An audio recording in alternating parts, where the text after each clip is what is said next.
Welcome back to another video in our Carl video series. I'm Rob from Ahead Simulations, but today Carl is the one on the camera, and that's because we're going to be doing a complete audiogram that requires masking. So we're going to be doing both unmasked thresholds and then determining which frequencies may require masking and applying masking at that frequency. So as a quick refresher, what we're looking at right now is the default screen that you get when you load up your Carl Pro. So we're in the audiogram functionality right now, and on the left you'll see all the audiograms that are loaded into Carl. This is both preloaded and standardized audiograms that came with the Carl by default, as well as any audiograms that you may have created throughout the use of your Carl. Now we want to do a complete audiogram, which means we are looking for the icons in which both the masking and unmasked threshold or icons are colored. In another video we looked at an unmasked condition, which is where only the unmasked icons X and O are colored. In another one we looked at a masking only case where there was the square and the triangle that were colored. Today we're going to be looking at doing both of them just as it would a clinical case, and for that one we're going to be looking at the basic masking case 4. Now just a reminder on this mode, this is really to try to simulate a real clinical situation in which you have a patient in front of them, you think that they may have some differences in loss between their left and the right ear, and we have to go through both the unmasked thresholds on the left and right and then determine which frequency needs masking. So when I click that, you'll see Carl's shoulders light up here. That's what we're looking for. That's Carl saying that he has received the audiogram and he's ready to have his hearing tested. One note on the audiograms that come loaded with this update is you'll see the title of the update is up here, but we also included a little bit of a description to just give the user a little bit of background for what Carl has been doing. And Carl has not been very smart lately. He's been playing with Q-tips, and so it looks as though he has a Q-tip injury in his right ear. So we're going to assume that the worst hearing is in his right ear and the left ear is the better ear.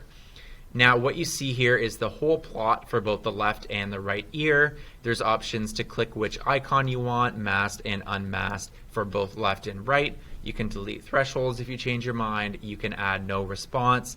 This is really completely open, so that just as you would have all the tools that you have inside of a clinical scenario, Carl gives you all the tools so that you can work appropriately. You can also change all this into a single view, and all of the icons are there as well. But today we're going to be using a dual pane view. Now it will take quite a while in order to test all of his unmasked thresholds, then determine which requires masking and mask appropriately. So I cheated a little bit and I pre-tested his hearing on the unmasked condition before I started this video. So what I'm going to do is I'm going to fill in the values that I found for my unmasked thresholds. For the right ear, that means at 250 I got 80 dBHL. At 500 I got 90 dBHL. At 1000 I also got 90 dBHL. 2000 I got 70 dBHL. 4000 I got 35, and 8000 I got 40. On the left ear, which was what we're assuming from the description, the better ear, we got 25, we got another 25, we got 30 at 1000, we got 30 at 2000, we got 35 at 4000, and 40 at 8000. So this is what we found after doing a whole unmasked threshold test for Carl when he was responding with his shoulders as an example. So our next task is to look at each one of these frequencies and determine, do any of these frequencies require masking to find the true threshold? So I'm going to go back over to the single pane view just because it'll be a little bit easier to tell here. And you'll see that there's a couple frequencies that are quite far apart. We're using circumaural headphones right now with Carl, and so based on our training standards that we're taking into account, we're going to look at which of these frequencies have a greater than 40 dB HL difference between the left and the right ear. We can see right away that that is going to be 250, 500, 1,000, and potentially 2,000 is right at the 40 dB marker as well. So I'm going to just do one of these frequencies as an example, and I'm going to choose 250.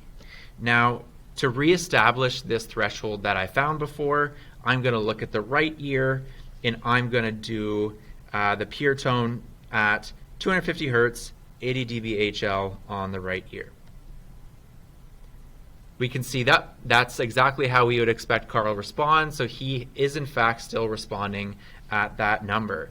Next, I'm going to add my masking, and so I want to add my masking at the exact strength in which the pure tone was found on the better ear. So for the left ear, that was at 25 dB, so I'll start my masking there.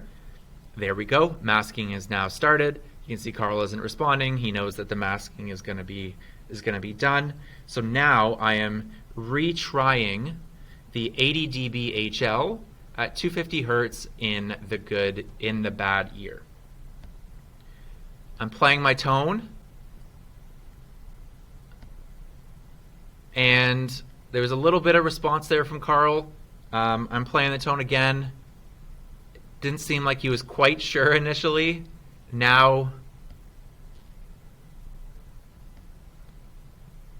that's looking like a response there. So now I got a response with my masking. I'm going to turn up my masking by 5 dB. Now there you see I played the exact same tone with my masking turned up, and he didn't respond. So now turn my level up by 5 dB. Keep masking the same.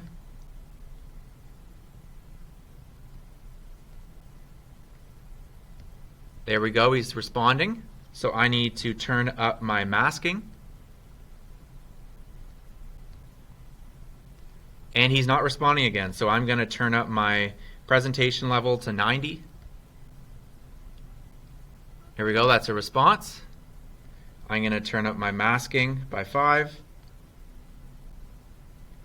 He's still responding. Turn up my masking by 5.